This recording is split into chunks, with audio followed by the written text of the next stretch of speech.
Hello and welcome. It's our Carnivore Q&A Thursday night live. We're going to be doing some giveaways. We're going to be answering your questions.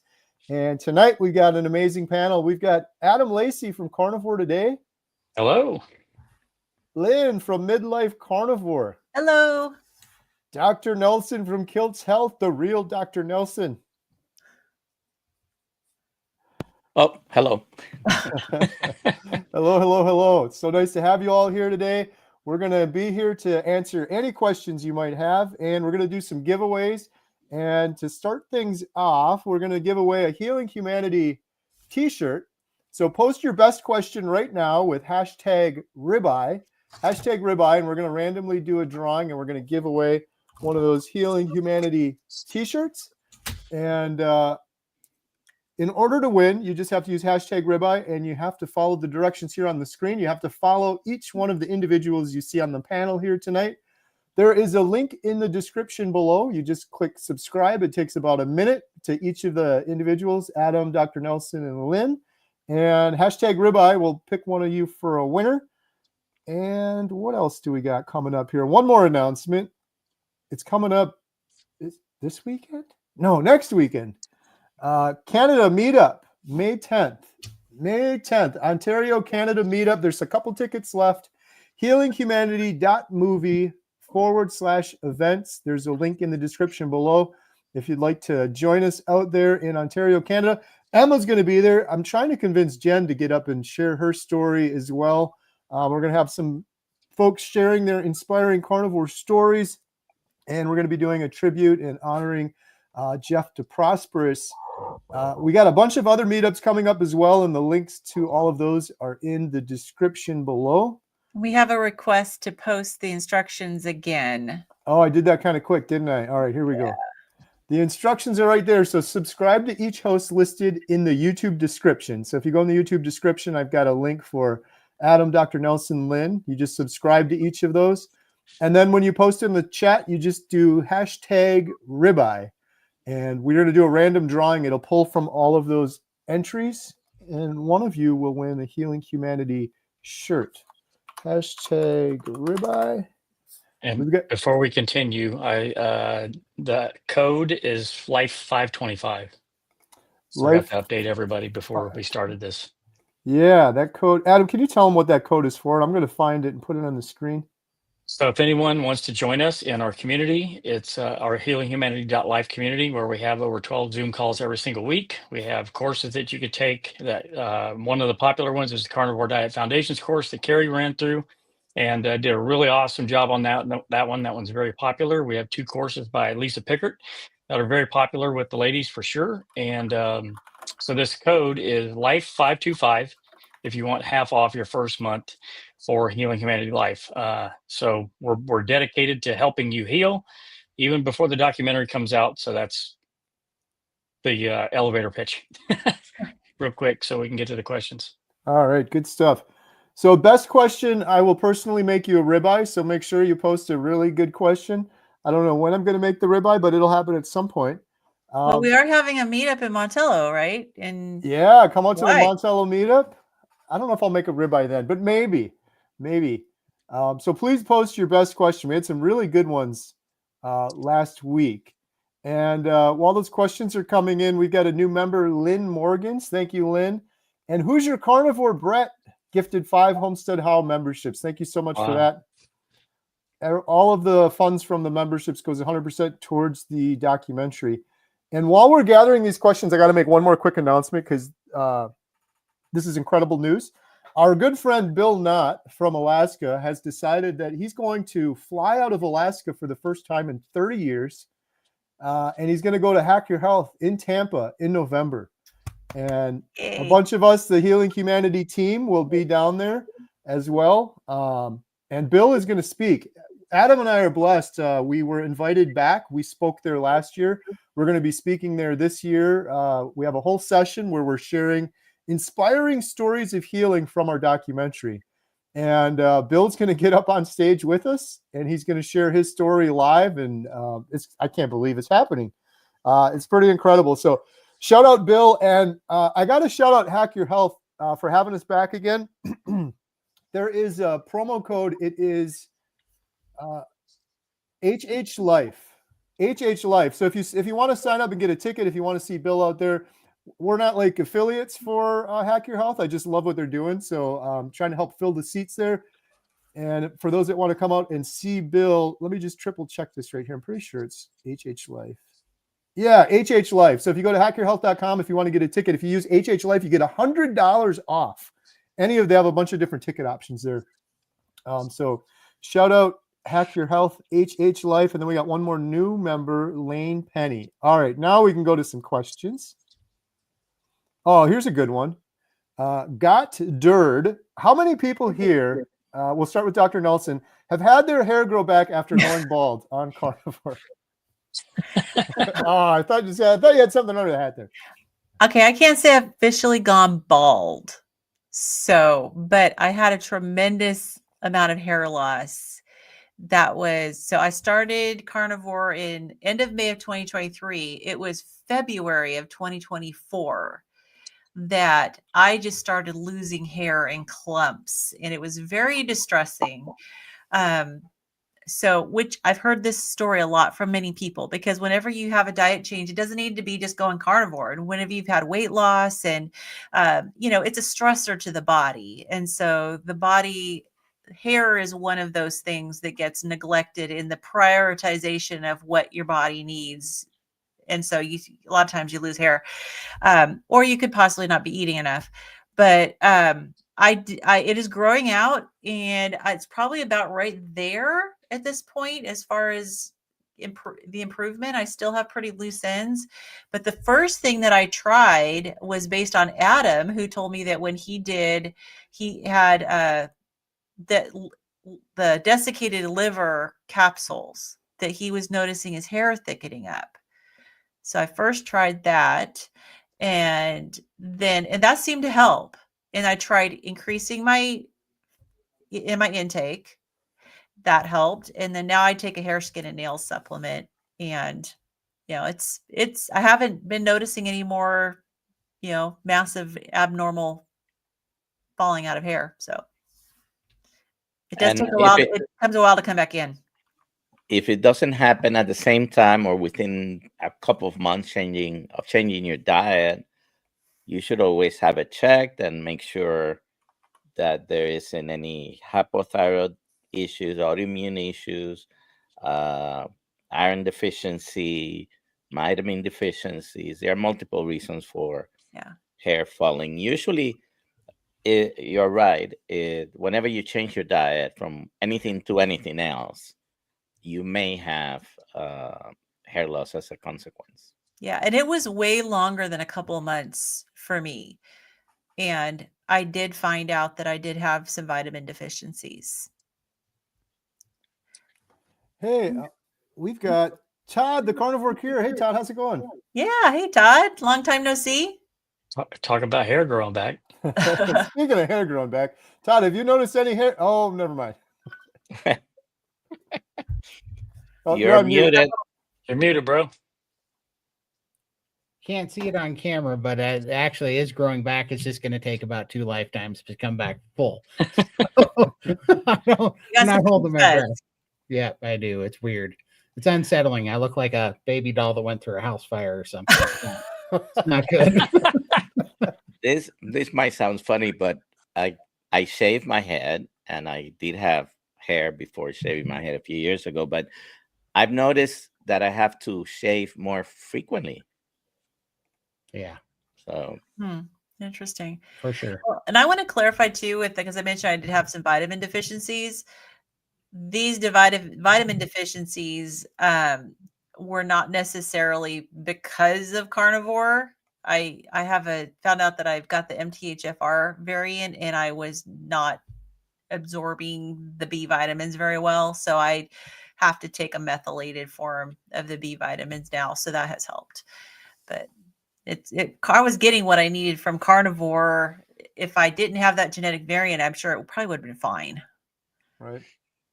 I had a big white patch on my hair right here for years and years. It looked like it was about that big. It looked like someone took spray paint and just sprayed it, and that went away on carnivore. So that's That's my hair story. I've been using Emma's skincare thing for instead of using like gel or mousse. And I know I'm biased because she's my daughter, but I've really been liking it. I keep telling her, I'm like, you should just put a new label on there and call it like Carnivore Dapper Dan or something. There's got to be some. It's the same stuff she uses for skincare, but like it's in my hair right now. Sometimes I'll wake up and be like, I gotta take a shower, and I'll look and my hair looks just like this. It's weird. Like I used to use like mousse or gel or whatever. It went away, but I was starting to get a little bald spot that Emma would just make fun of me all the time. She's done it in a couple of YouTube videos, and she claims that it's filling in. I don't know if that's true or not, or she's just trying to sell more of her skincare product. But I heard Dave Mack. I think he did a video, right? I don't know if you guys saw that. I'm pretty sure Dave Mack did a video about his hair filling in the back. Am I thinking about that right? I'm pretty sure. Shout out Dave Mack. But awesome. Well, Todd, how have you been doing? I've been doing fantastic. It's just been such a busy summer. Holy cow.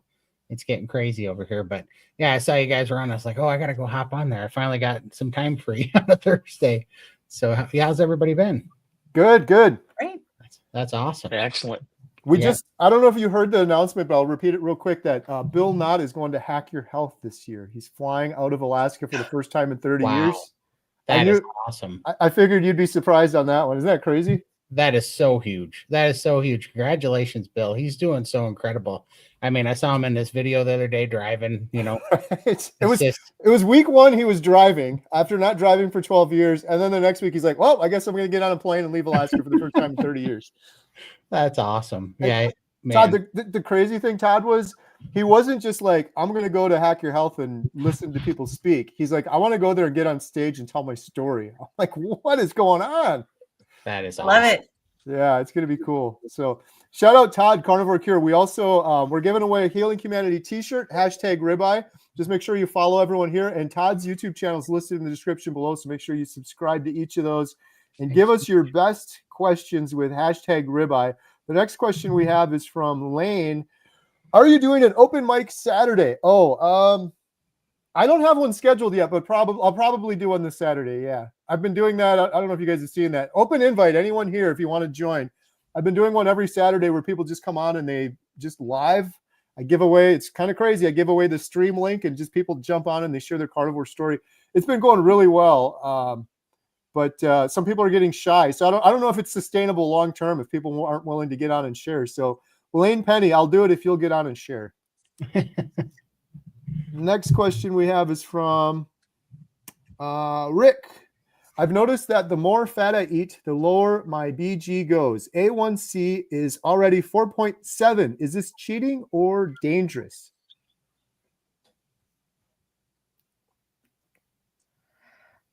No. Well, yeah, I mean, like how low are we talking? Are we talking symptomatic hypoglycemia? Yeah, like 10, or what are we talking about? The answer is no. Right. Yeah. I mean, unless you have symptomatic hypoglycemia, I would be thrilled with an A1C of 4.7. Yeah, that's pretty amazing. So, I mean, it's a testament to that you can definitely Power of fat. Yeah, fat, how powerful that is. Yeah. Ernest has a question for Adam. I'm just saying that because it's long, and it said something about documentary caught my eye. I'm from another country where there are no native English speakers. Is it possible to get permission to translate your documentary and post it on social media? I wrote to you by email. Well, Adam, what do you think? I was going to say, please email me. There's a lot of nuance in how we're going to be able to do that and translate the documentary. You're not going to be able to just share it on social media, not initially anyways. But maybe shoot me another email, homesteadhow@gmail.com. I'm pretty good at answering my email. But you Better have yet, mentioned that you're working on that, right? We're hoping to make it as accessible as possible to reach as many people as we possibly can, given the constraints of budget, because it can get very expensive doing all those things. But we're definitely hoping to do that as much as possible. So would it be helpful to have some potential translators out there in case we can try to release it in other countries? Potentially, yeah, for sure. It's tricky because there's different technical requirements in order to do that. But if you email us and you're interested in helping us with that, we'll put it on the list and we'll have it out. We'll have it prepared so that when we get to that point, we can follow back with you. Karen said, can you tape one of those meetups sometimes? Not all of it, just some of it for the rest of us. Thanks. We have done a couple. We'll usually show a few highlights here and there. I think in our membership site it's tricky to tape these, Karen, because Adam and I are usually participating in them. So the last couple, like we had a GoPro set up in the back. It's far from ideal, but we did share that on our membership site, I believe. Yeah, we have 2 full-length ones on there. Yeah. And we're looking to, in the future, patch into the system, the audio system that's already there at these facilities. So it just requires a little bit of forethought to try to figure out, exactly how do we interface with their audio system and record the audio. Because, trying to record audio with a tiny little mic on a camera way in the back of the room, what's the point, right? Right. Yeah, it's something that we really want to do, and then it's trying to be responsible with the funds we have. Like, to do that properly, you almost need to hire a videographer and a sound guy, and you got to have it all set up, and you got to have it someone watching it and monitoring the audio when someone goes and they put the microphone next to their mouth and away from it and all that. So it's been really hard because Adam and I are usually speaking and hosting and co-hosting these things. So, but this one in Washington, I'll have the GoPro going again. We'll try to get some clips for sure. Here's a good question from Kayla. And remember, hashtag ribeye. We're going to do a drawing shortly for the Healing Humanity shirt. Kayla said, I'm in a wedding this weekend. Best tips for staying on track during all the wedding festivities. Don't go. Oh, no, I can Only answer. kidding. I can Only answer kidding. that, at least from my own experience, because my youngest daughter, got married last May. She's coming up on her 1-year anniversary, May 3rd. So I was carnivore for almost a whole year when she got married. And when I first started, I was like, oh, maybe I'll allow it to be a little bit of a cheat day. But by the time I had been carnivore then for almost a year, I felt so amazing. I decided there is no way I'm going to cheat. So I was fortunate that I had an inroad with the bride. So the caterers already knew that I was going to only eat meat. And so I just made the decision. And I did talk to my daughter. My daughter just said, look, there is no way. I'd feel horrible if my wedding was the reason why you fell off the wagon. Because she knows if I fall off, I usually have a complete reversal. So I just decided I wasn't going to let food be the big thing about the wedding. The celebration was the bride and the groom and, being there for them. And literally nobody cared what I ate. Nobody was paying attention to me, mother of the bride. Their focus is on the bride and the groom. And I just decided I'm only going to eat meat. And I had brought some snacks just in case I needed some. And it was wonderful. And I had no regrets. Good stuff. All right. Susan is asking, what is the most important labs to get for a baseline? Sounds like a Dr. Nelson question. Quite a few. Go through the whole list, Dr. Nelson. There's a couple of basic things that you want to have, like a basic, even if it's just a basic lipid panel. I know Carrie recently also did an advanced fractionation, NMR. Do you have the results yet, Carrie? I've got all my results back except for the advanced lipid panel. Oh, I think they said that one takes like a week or something. Yeah, but even with a routine lipid panel, you'll have triglycerides and HDL, which to me would be the most important to know, along with your hemoglobin A1C. And the tricky one that most doctors, you have to twist their arms to order them, it seems, would be a fasting insulin. And those, other basic stuff like your CBC, your CMP, all these things are routine. Nobody's going to have a problem ordering them. Even a urine analysis to see if you have some protein in the urine and some other stuff. Thyroid panel, if you think you're having any symptoms. And there's a few other things that are more esoteric and less frequently order. But all the routine stuff, just making sure your A1C, your fasting insulin are within that, goes a long way when you know how to interpret them. Good stuff. All right. Shelby said, can pain meds increase insulin?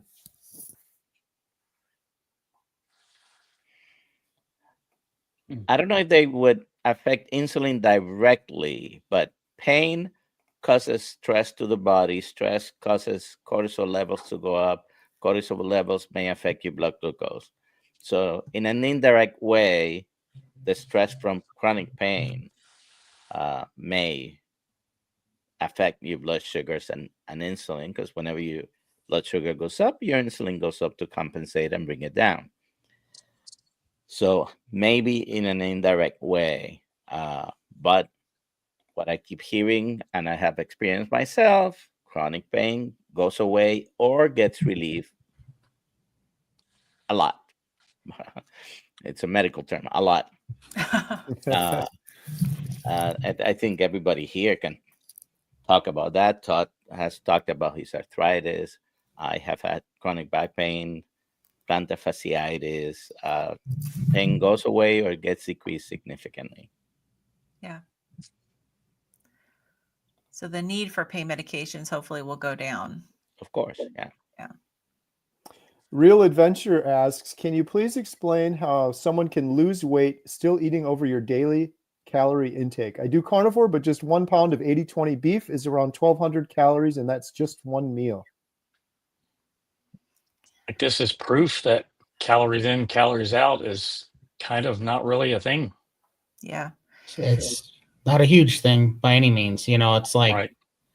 it's, you know, first of all, if you remember the whole keto thing with the total carbs versus net carbs nonsense, Yeah. Well, that's a little bit true. If you're eating, it's true for protein too, right? If you have a daily, need for 200 grams of protein a day, you're not even getting those calories because it's turned into protein. You're not burning that off. And then if you do overeat protein and it goes through the process of gluconeogenesis, that's a very metabolically expensive process to go through. So you're only getting like a third of those calories in addition to that, even if you're going to try to burn those off. And then, the calories don't mean nothing, but at the same time, when you nourish your body, you heal your metabolism and your metabolism goes through the roof. So is it better to tank your metabolism and only have to deal with 1,500 calories a day or something? Or is it better to have a metabolism that's healthy and running at a high performance where all of a sudden your maintenance is no longer 1,500 or 2,000 calories a day? Now it's more like 3,500 calories a day. So you eat a lot, you get to eat a lot more, get the nutrients, build lean tissue. That lean tissue also burns fat, So, it's a pretty obvious thing at this point. The whole thing on the calorie deficit thermodynamic hypothesis nonsense is when, that they're talking crap. That they're talking crap right away when they say you need to be in a calorie deficit, but be careful. Don't go too much in a calorie deficit or you'll tank your metabolism and you won't lose anything. And then, so it's like, okay, so is there a daily maintenance of calories that I have to be under, or is that all nonsense if the body can regulate its own efficiency? Because if it can, then if your metabolism can go down and make it impossible for you to lose weight, why can't you eat the proper nutrients and let it go up so that you actually burn weight, burn more calories, right? And so it's just a big food psyop thing. Did you guys see that deal on, I forget her name. It was on Joe Rogan, but that gal that was the coach on The Biggest Loser for a long time, the famous one. Oh, Jillian Michaels. Yes, I loved what she said on there talking about the psyop of that Big Food did about the calories and expenditure and all that stuff with the food, because I was saying that on that movie, The Whale. I said, people don't even realize it, but this movie, The Whale, is another big food psyop. They want everybody to think that the only way that you can get to be 600 pounds is if you go to the refrigerator and eat 10,000 calories a day until you're thrown up in the kitchen. And the honest truth of the matter is, if you're eating calories that are void of animal fats and protein, you're going to gain a ton of weight because you're just putting in nutriently empty, stuff that's going to cause, metabolic disease and cause insulin resistance, and you're going to gain a lot of weight over Yeah, time. it's the insulin that's the big factor with weight gain. I mean, Jason Fung's book, The Obesity Code, is really helpful in explaining the correlation between insulin and your weight. And he definitely explains why the calories in, calories out model is not scientific. It's basically, it's been debunked. It does not work. It has not played out. And It's so very faulty. it is very faulty. Yeah.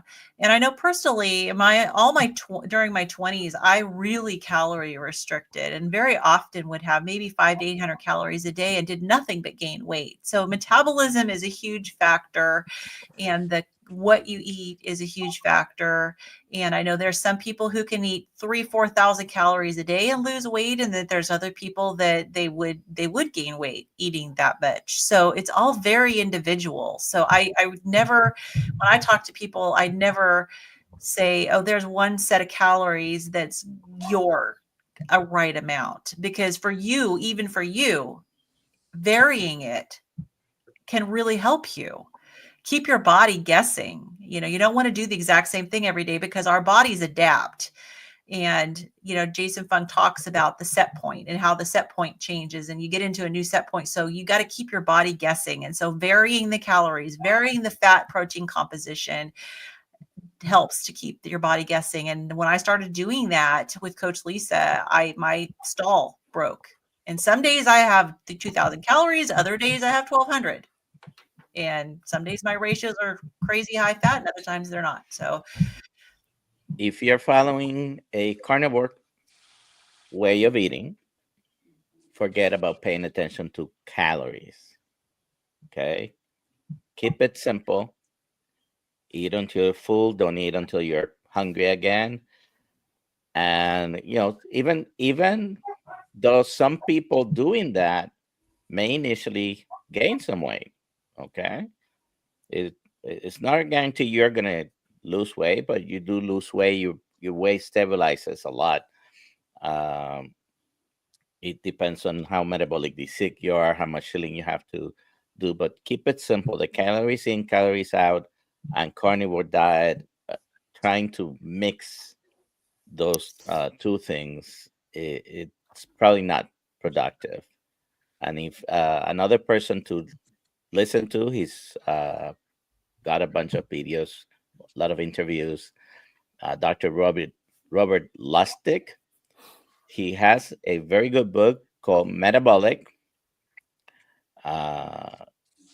Metabolical is the name of the book, Metabolical. And I listen to that. I frequently see him on YouTube, and he talks about calories. He explains it very well. But we're under the influence of so many hormones, and some of us have a tendency to be under more influence of those hormones than others. The calories in, calories out is not an absolute, not a perfect system, definitely. Keep it simple. All right. Keep it simple. We've got a giveaway now. We're going to be giving away a Healing Humanity t-shirt. Here we go.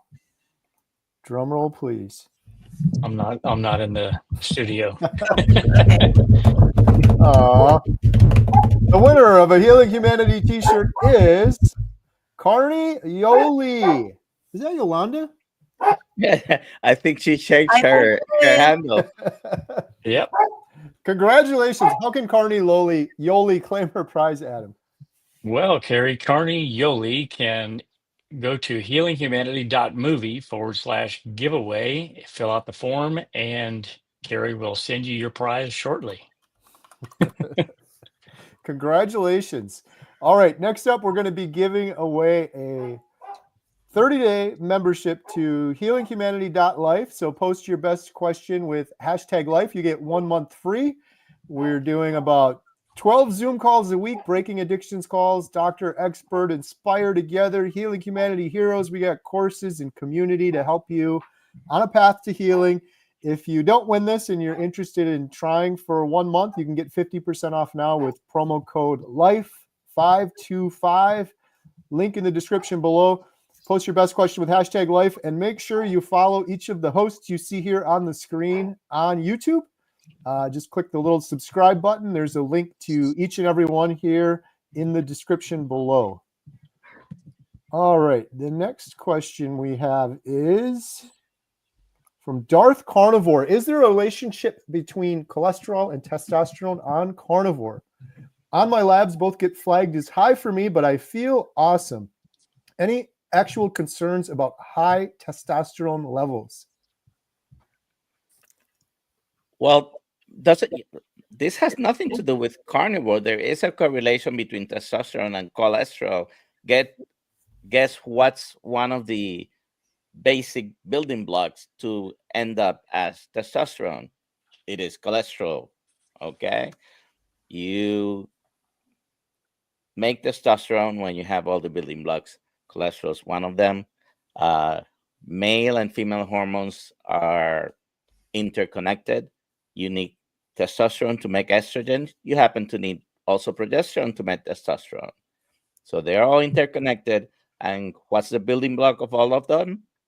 Cholesterol. Hi, Charlie. Haven't seen Darth Carnivore for a while. Thank you, Charlie. Question from Sherry. How long does oxalate dumping last? Boy, howdy. It can last. It can go off and on for years, at least according to Sally K. Norton. I'll tell you what, I just went through the worst oxalate dumping I've ever gone through, and it lasted 3.5 months, and this one was brutal. This was super brutal. Yeah, it started with 3 kidney stones that I passed in 10 days, and then it went to my knee, then it went to my left hip, and then it went to my back, and it did actually leave me with a pinched sciatic nerve I've been treating for the last about 2 months because that sciatic nerve went crazy. So, and it was, so I wish I would have got on it sooner and started having a little bit of green tea. It is so stupid that you can curb that. All that misery and pain you can curb with 1 4-ounce cup of green tea every day. And you'll stop that damage from happening and that pain, because just a little bit of oxalates will slow that down. And I was just trying to stubborn, I just thought I'm going to bullhead my way through it. And it just kept going and going, going. And I had a nerve pain that was shooting down my arm. I had been doing that for 6 weeks and it wouldn't stop. And it was just maddening. I drank green tea and it was gone. I kid you not, it was gone in like 6 minutes for the first time in 6 weeks. Wow. And that's all it takes. So oxalate dumping is 1000% real. Yeah. And definitely take it more serious, because I've spent $3,000 on the chiropractor now getting my back fixed. So I stopped pinching this nerve. I haven't been able to lift in 3 months. It's been miserable. And it was from oxalate dumping. And that's also a really great test to make sure that's what it is because if you do the green tea and you don't get relief, then maybe it's something else. All right. Steak Mom has a legit question. Are there vitamin deficiencies on carnivore? I know there are on veganism. So I just had my blood tested when I was at the chiropractor, and I was low. So I don't eat enough organ meat. So I was low on vitamin B12, believe it or not, because I hate liver. I really hate liver. So I was low on vitamin B12 a little bit. And because it's winter in Montana, I was low on D3. And so I had to take a D supplement and iodine. Those are the only things I've ever been low. On the flip side, my blood panels were awesome, and I even had low cholesterol, even though I was eating, 5 to 6 pounds of meat a day for the last 2.5 years. I had low cholesterol. I can't believe it. Yeah. However, I don't think those are necessarily vitamin deficiencies due to carnivore. They may be due to lifestyle, for example, the vitamin D, sunlight, what we do, may be the answer. But because of carnivore, don't know that there is any clear-cut vitamin deficiency. But with veganism, there is. It's pretty clear-cut. Yeah. There's Well, many deficiencies. Particularly B12, and recently someone posted this week a picture of a baby brain from a vegan mother and from someone who was not vegan and ate meat. I don't think it was a carnivore mother, but there was quite a difference in in brain size. Wow. Well, I can definitely say that being carnivore and seeing a doctor who's not a carnivore, they test vitamins when, I had never had doctors before who like, let me test all these vitamins. But as soon as you start doing carnivore, they're like, okay, we need to start testing some vitamins because they've been taught plant-based nutrition. And so I'm really glad that I did have them tested because I found out that I had a folic acid or folate deficiency. It was not because of carnivore. It was because I also have an MTHFR variant, which So I it's a found genetic out predisposition to not absorb to not absorb. enough. Yes. So that's something I've always had. I had never had my folate tested before. So for all I know, I was always low. And so that's the good thing about going carnivore and working with these doctors is they will test you for things and you may find that you may have this variant. So many people have it. And so I just need to take a methylated form of the B vitamins that's in a form that my body can absorb. So that was good to find out. But that wasn't because of carnivore. Dr. Nelson's point made me think we should do it. You guys remember that ad? This is your brain. This is your brain on plants. On veganism, on plants, yeah. Any questions? That could be a good campaign. Well, isn't it funny that when they did that commercial, they used an egg on a frying pan? Right, yeah. As if an egg is bad. Tina asks, is it normal to have heart palpitations when starting carnivore?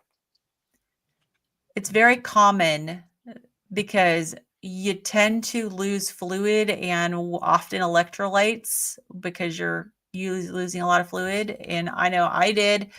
A lot of people will need to make sure that they take a clean electrolyte or increase their sodium and make sure you're drinking enough fluid. Dr. Nelson, do you have anything else on that one?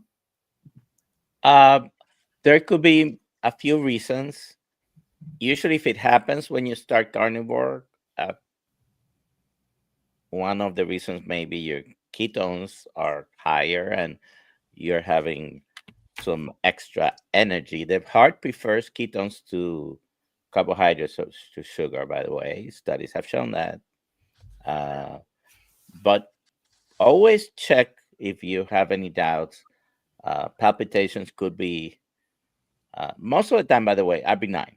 Palpitations most of the time are benign, but occasionally can be a sign of a serious problem. So, let's take a visit to the doctor, or you can buy one of those EKGs you can do at home. I ended up buying one because my wife ran into some palpitations and issues that ended up being a vitamin supplement she was taking, by the way. But there could be serious things. Have it checked out, but make sure your blood pressure is okay, your pulse is okay. Check your EKG. Make sure that palpitation is nothing serious. And sometimes when you have big fluid changes, particularly at the beginning, you're dumping fluids. You can be a little bit behind in fluids and electrolytes.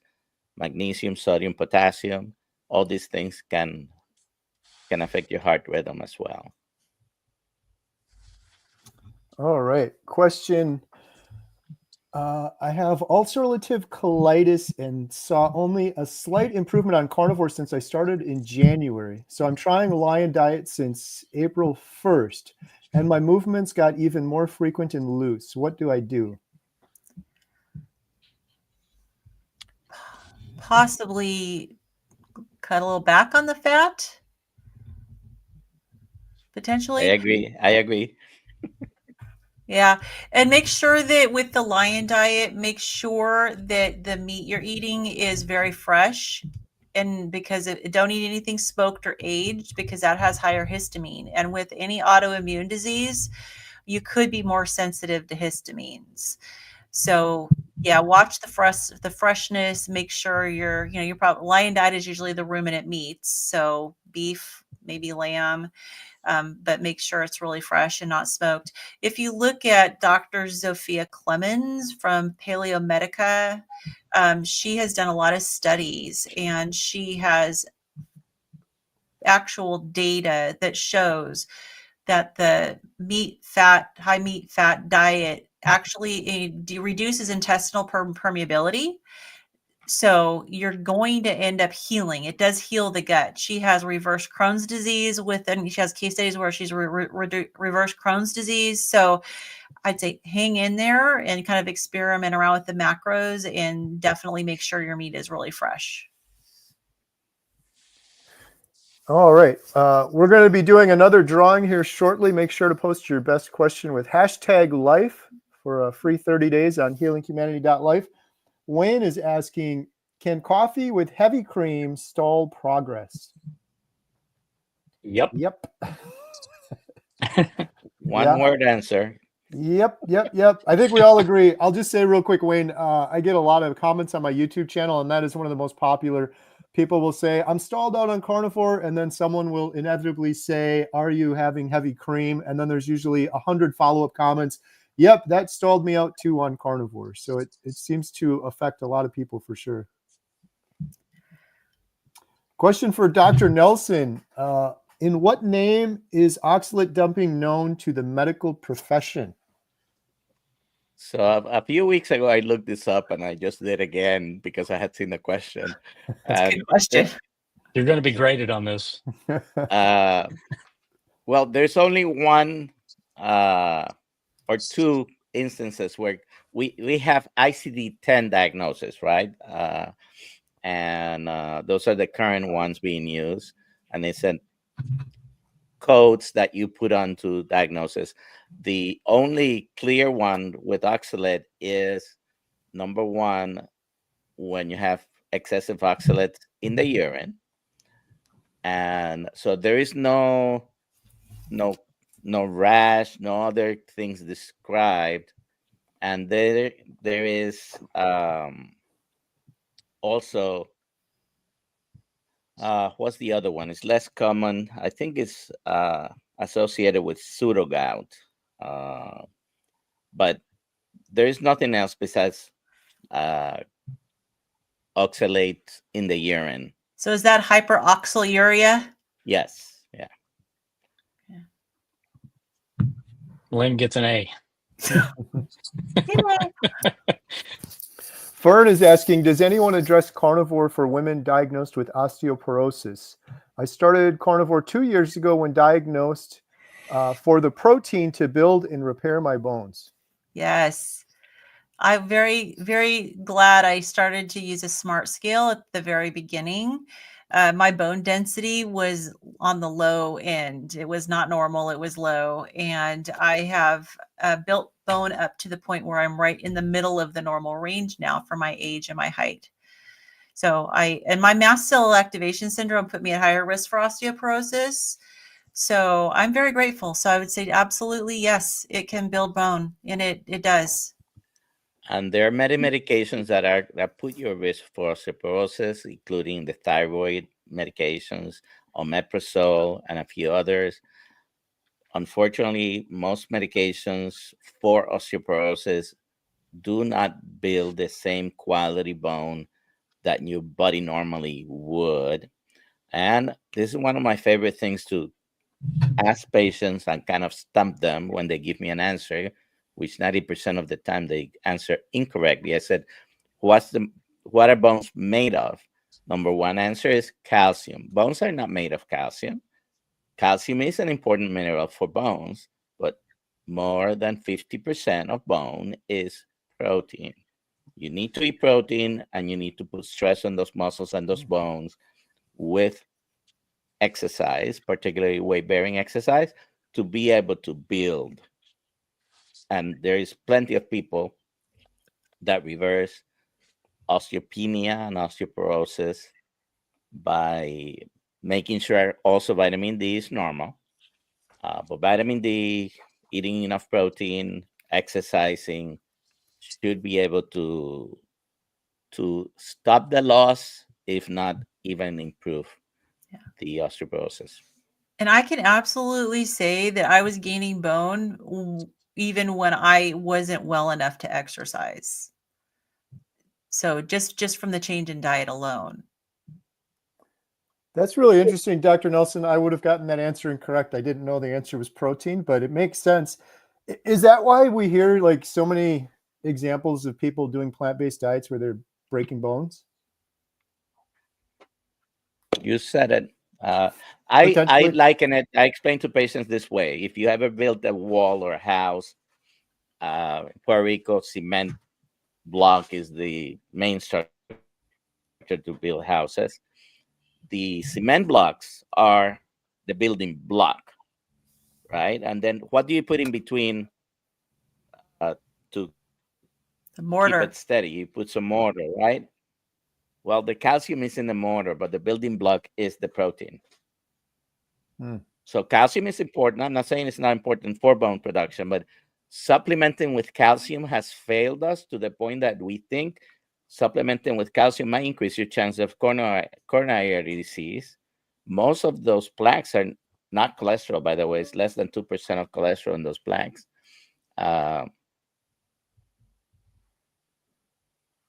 It's a lot of calcium, the calcified plaques. So eating the building blocks, the protein, yes, calcium from your diet. And I don't think there's any calcium deficiency if you're having a carnivore diet. Exercising is important when you can do it. But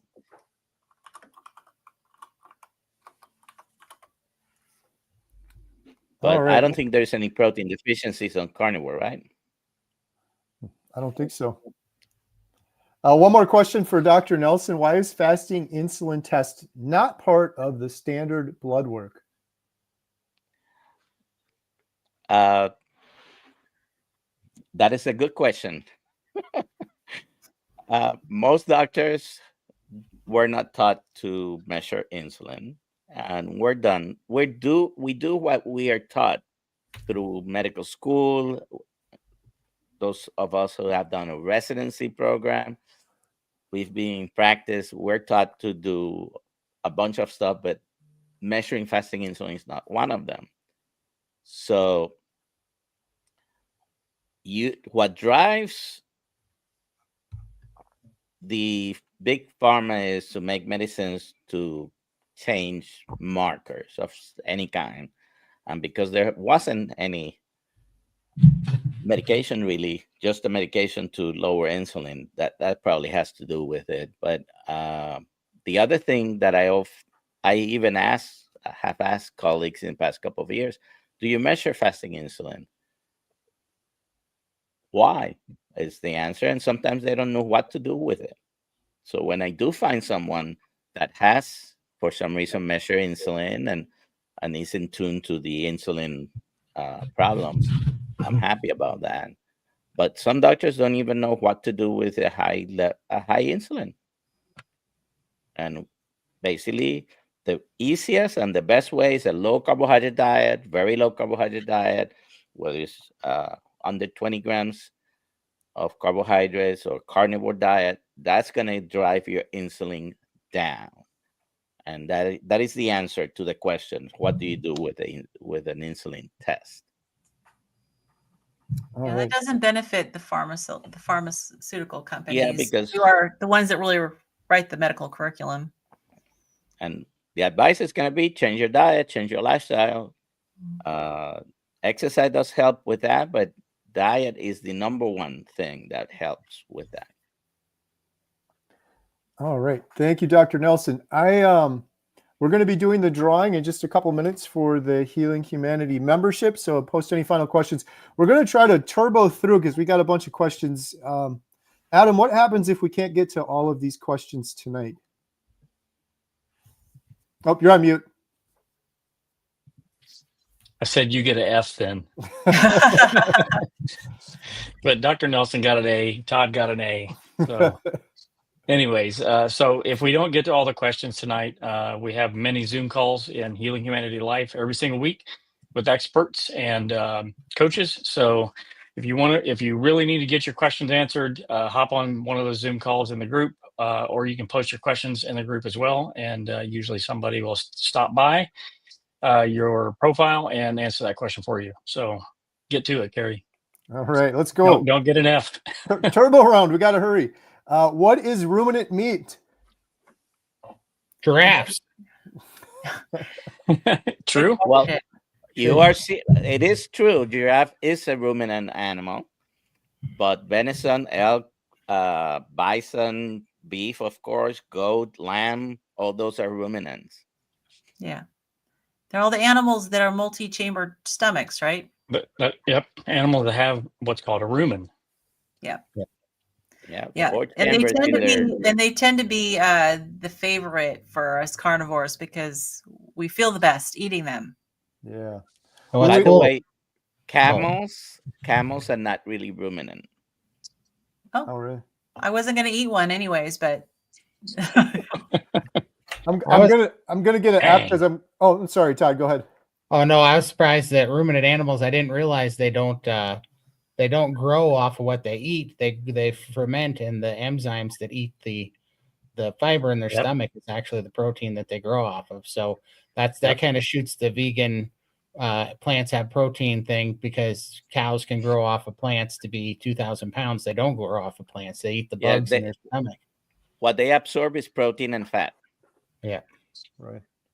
I'm going to totally get an F now because we're talking about ruminant animals. But when Adam and when we filmed Dr. Barry, I loved how he said this. It'll be in the documentary too, probably. He was saying it's all about filters, right? And a ruminant animal is like putting the plant and all that roughage through multiple filters before we get the good stuff out of it. He's like, humans are filters, animals are filters. And so the cow eats the grass, we eat the cow, we win. Which is why monogastric animals like a chicken or a pig that don't have multiple stomachs to process those plants, people can sometimes have issues with those because they eat grains or whatever, and then the grains affect the human that eats it. Mm-hmm. Absolutely. All right, we got a $20 super chat. Thank you so much. Every penny from the super chats goes 100% to our documentary. I have went from 235 pounds to 194 pounds in about 5 months. My liver enzymes are all still slightly high. I box almost every day and 48-hour fast bi-weekly. Could those be the reasons why they are still slightly high, and any suggestions? I want to weigh in before Dr. Nelson on this one because I'm sure he has answers. But I mean, I did work in hepatology as a nurse, so I talked to a ton of patients over the years, and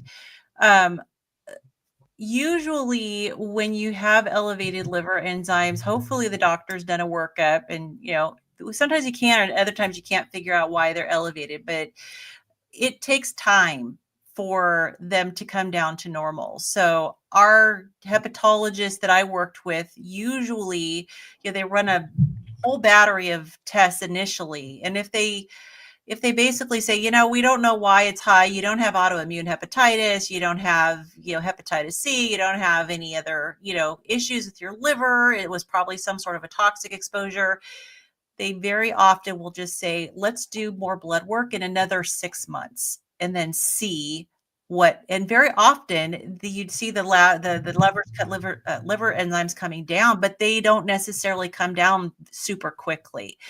Also, rapid weight loss can make them a little more elevated. So it's not that your weight loss has been super rapid, but losing weight too quickly can also slightly elevate your liver enzymes. And so my feedback would be patient and get follow-up lab work, because you should be seeing them coming down and hopefully going back into normal. And then Dr. Nelson can add anything. Okay. Thank you, Lynn. And so there are 4 top reasons nowadays. Number 1 reason is fatty liver, but we don't know. I don't think he knows or she knows. I don't know what the numbers were before starting carnivore. So we don't know where it's coming from, right? Yeah. Well, they said still slightly elevated. So yeah, they were elevated before. High, but yeah, we don't know what it was before. Maybe we need more clarification, but it doesn't matter. fatty liver is the number one reason nowadays. Yeah. Also, we will check for, history of alcohol consumption, because alcohol continues to be an insult to the liver, but it's not as frequent now as fatty liver from non-alcoholic sources. But also viral hepatitis. You mentioned the doctor will do some tests. You got to see if you have been exposed to viral hepatitis. Some of those hepatitis linger in your body for years and continue to do damage. And you mentioned autoimmune. I think you covered the most common causes there. And, there are all kinds of tests that can be done, but definitely a carnivore diet will drive those numbers down.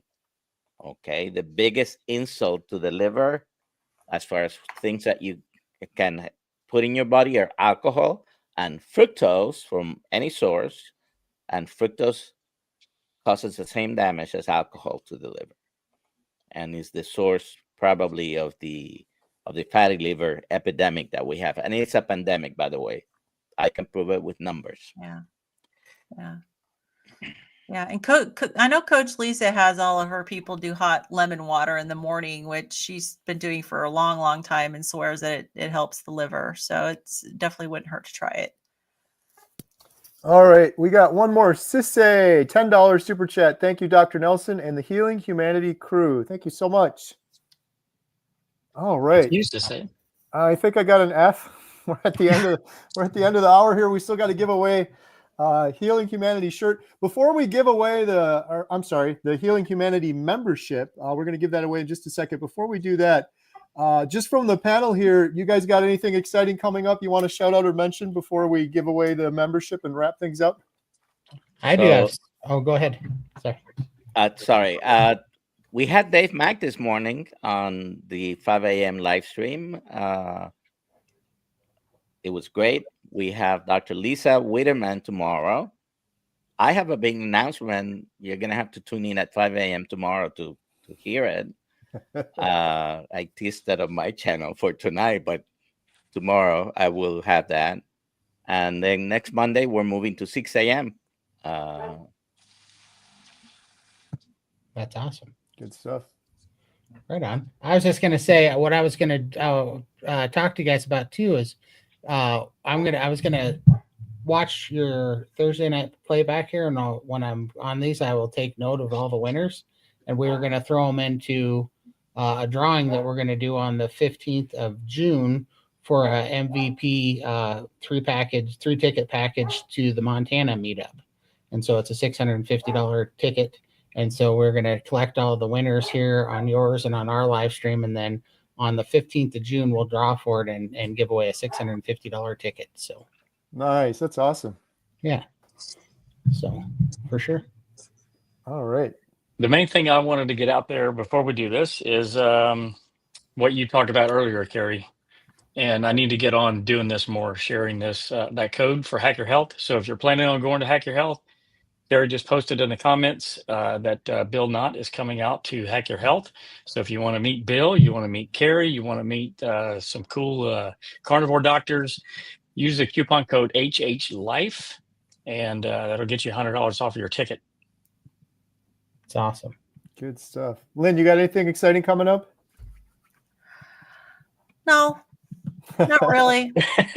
check out Lynn's everyday stuff. Right. Check out Lynn's books though, for sure. We just did a members call. It was really cool. We had a lady on she was using Lynn and Amy's books that they wrote for children and having some really good success. It was pretty awesome to hear. Yeah. Amy and I are supposed to be starting to work on a book for, we're doing a holiday series and of the kids books. So we have Christmas and Valentine's Day and Easter. So we're thinking of maybe doing one for 4th of July. Good stuff. Yeah. That's awesome. For the U.S. holiday, at least. Oh, nice. All right, we're going to do the drawing, but first we got one more super chat that came in from Lark's Homestead-ish, $5. Will carnivore improve grade 3 heart failure with preserved ejection fraction? Carrie. I had heart failure. I don't know what grade my heart failure was. My ejection fraction was 44. It's 60. After 1 year on carnivore, I went in. I had it all tested. My doctor put right in my doctor notes that I've actually shared on my YouTube channel. I don't have evidence of cardiomyopathy anymore. So it definitely helped for me. And I know I'm an anecdote, but I've had dozens of comments on those YouTube videos I've done of people claiming to have had the same thing or similar results. I don't know if Dr. Nelson or anyone else has any thoughts on that or experience with heart failure. Certainly, I don't think it's going to hurt it. And yes, you personally have improved it, Carrie, and many people have improved it.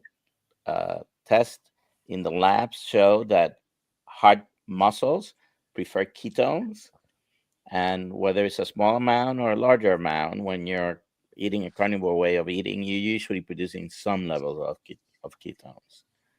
So yes, it's possible. Absolutely. At worst, it's not going to make it worse, I don't think. Yeah. If I had a loved one with congestive heart failure, I don't shut up about carnivore anyway, but this is what I would be telling them to do. The other thing I would suggest is go check out Dr. Philip Ovadia. He's done a lot of videos on the subject. He's got telehealth stuff as well if you wanted to get some more deeper consulting. Thank you so much for the super chat. Thank you everyone for the questions. All right, we're going to do the drawing right now for free 30 days on healinghumanity.life. Shout out Bill Knott, who's in the chat, by the way, coming out to Hack Your Health. Go check out Bill's channel. He's been putting out some great videos. Coach Lisa. Do we have to redo this? Can we redo this? Well, I guess she wins, right? What are you giving away?